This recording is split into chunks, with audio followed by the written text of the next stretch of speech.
साथियों, मैं आपसे एक शब्द कहता हूँ। एक कार का नाम है वॉक्सवैगन। इसको आप हिंदी में लिखिए। आप बिल्कुल सही, बिल्कुल हिंदी में वॉक्सवैगन लिख देंगे। अब मैं इसको कहता हूँ कि आप इंग्लिश में बिना याद करे वॉक्सवैगन लिखिए। आप क्या स्पेलिंग लिखेंगे? FOXWAGEN, यही लिखेंगे। अगर आप इसकी पूरी स्पेलिंग, जो वास्तव में कंपनी ने जो नाम बनाया हुआ है, उसको लिखेंगे तो आप अगर याद कर रखा है तब तो लिख लेंगे, अन्यथा आप इसको उच्चारण के हिसाब से जो है आप नहीं लिख पाएंगे। संस्कृत एक ऐसी भाषा है जिसमें कि उच्चारण के ऊपर बहुत ज़्यादा ध्यान देते हैं। उच्चारण की स्थिति ये है कि आप चाहे कश्मीर जाइए, चाहे कन्याकुमारी जाइए, मंदिरों के अंदर जो संस्कृत में जो मंत्र बोले जाते हैं, उनका उच्चारण चाहे कश्मीर में चाहे कन्याकुमारी में आपको बिल्कुल एक सा लगेगा। वो शुद्ध तरीके से बोलते हैं। संस्कृत एक ऐसी भाषा है जिसमें उच्चारण का बहुत महत्व है। संस्कृत लिपि तथा व्याकरण से ही हिंदी, मराठी, कोंकणी, मैथिली, गुजराती भाषा की शुरुआत हुई है। इसकी जो लिपि और उच्चारण जो है करीब करीब वही है। बाकी ये है कि भाई थोड़ा स्थान के परिवर्तन होने से इसका थोड़ा इसमें चेंज आ गए हैं उच्चारण में जो है। अच्छा, देखिए हिंदी भाषा में जो है 11 स्वर होते हैं। स्वर वो होते हैं जिसमें कि आप सिंपल बिना जीभ को कहीं पर भी टच करे बोल सकते हैं। जैसे आ, जीभ का कोई यूज नहीं हुआ है। ई में भी यूज नहीं हुआ। ऊ में भी नहीं हुआ। इसमें सिंपल होठों की बनावट के हिसाब से ही स्वर बोले जाते हैं। अच्छा, हिंदी भाषा में,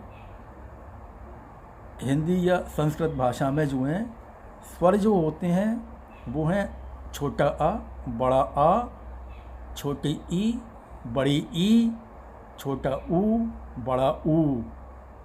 ऐसे करके ए, छोटा ए, बड़ा ए और छोटा ओ और ओ, इस तरह से ये 11 तरह के स्वर होते हैं। एक शब्द होता है री।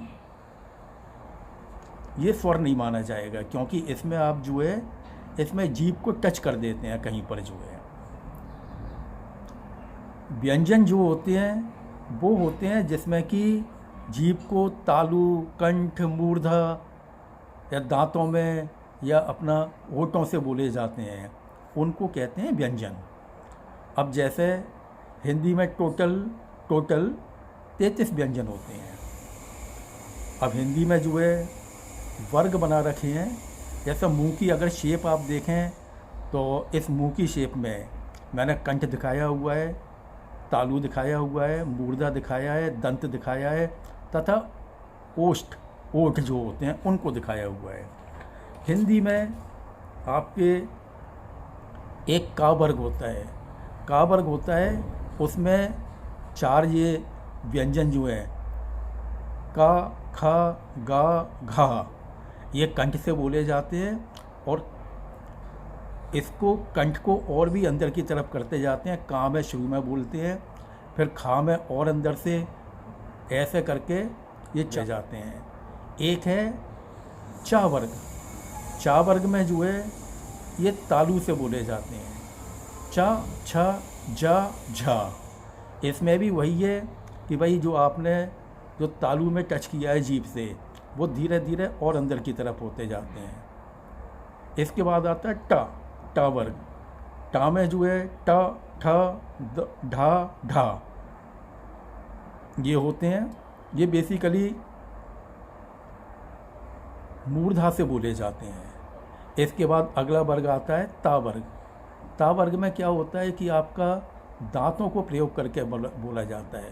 ता, था, दा, धा, ये सब दांतों पर टच करते हैं, जीभ को दांतों पर टच करते हैं और चारों जो है एक के बाद एक जो है अंदर की तरफ बढ़ते जाते हैं। दांतों जो जीभ का जो स्ट्राइक करने का पॉइंट होता है वो धीरे धीरे अंदर की तरफ बढ़ता जाता है।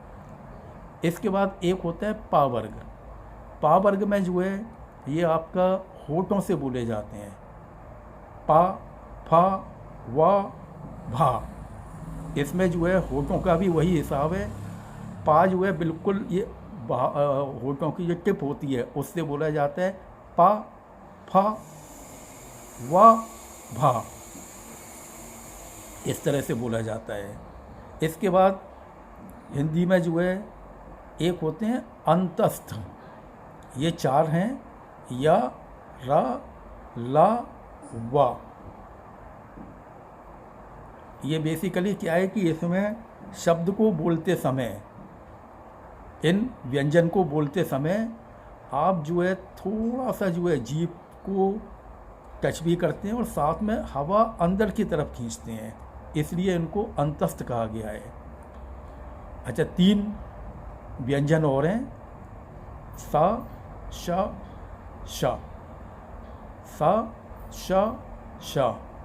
इसमें बेसिकली क्या है कि इसमें जीभ को जो है पहले वाले सा को सा दांतों से जीभ को टच करके बोलते हैं। दूसरा होता है शा, जैसे पेट कटा शा भी कहते हैं। उसमें क्या होता है, उसमें जो है आप मूर्धा वाली जगह पे जीभ को टच करते हैं। और इसके बाद शा, ये तालू से बोला जाता है, जीभ को तालू पे टच करते हैं, ऐसे करके बनता है। अच्छा, एक बात है भाई, इसमें उच्चारण के ऊपर बड़ा ध्यान दिया जाता है, इसीलिए आपका उच्चारण को लेकर के आप एक बात देखिए,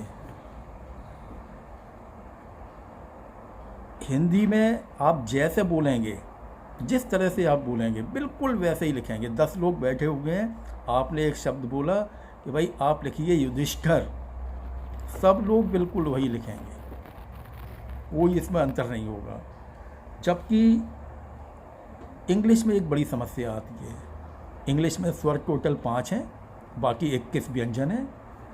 अब इसमें होता क्या है कि इंग्लिश में जो है स्पेलिंग आपको याद रखनी पड़ती है, आप उच्चारण के अनुसार स्पेलिंग नहीं लिख सकते हैं, बल्कि आपको स्पेलिंग्स याद करनी पड़ती हैं। अब ये है कि भाई अब हमने इतनी उम्र हो गई, इतना अनुभव हो गया, अब हमको स्पेलिंग्स करीब करीब याद सी हो गई हैं, है ना।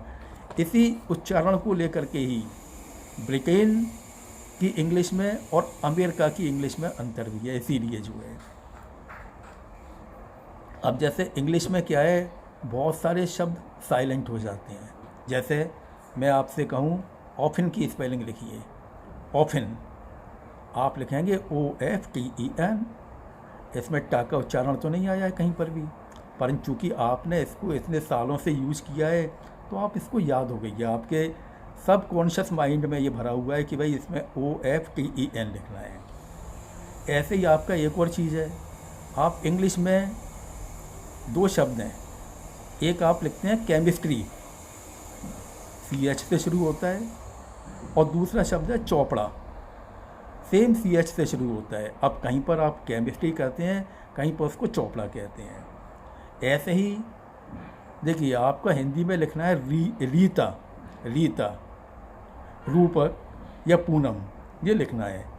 तो आपका जो है सब लोग, अगर 10 लोग बैठ करके लिख रहे हैं तो सब बिल्कुल वही लिखेंगे। इंग्लिश में अगर आपको रीता की स्पेलिंग लिखनी है, कोई लिखेगा REETA, कोई लिखेगा RITA। ऐसे ही पूनम में भी यही बात है, आपका रूपक में भी यही बात आएगी। अब ये डू और जियो, ये तो आपको फेमस हैं ये वाले तो जो है इसकी प्रॉब्लम है। तो अब एक बात देखिए, अगर आपको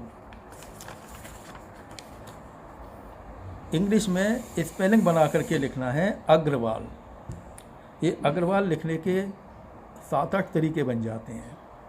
एक आपका हिंदी में मैंने बोला चौधरी, 10 लोग बैठे हुए हैं, वो इसकी स्पेलिंग जो है अलग अलग तरीके से लिखेंगे, और चौधरी की स्पेलिंग करीब करीब 10-11 तरीके से लिखी जाती है।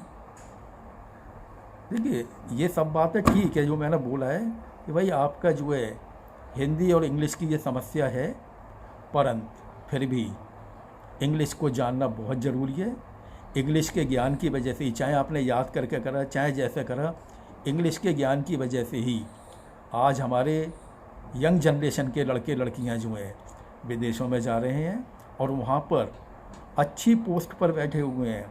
और बहुत सारे तो जो हैं जैसे सुंदर पिचाई वगैरह जो हैं वो तो भाई कंपनीज के CEO, चीफ एग्जीक्यूटिव ऑफिसर बने हुए हैं। तो ये तो बहुत अच्छी बात है।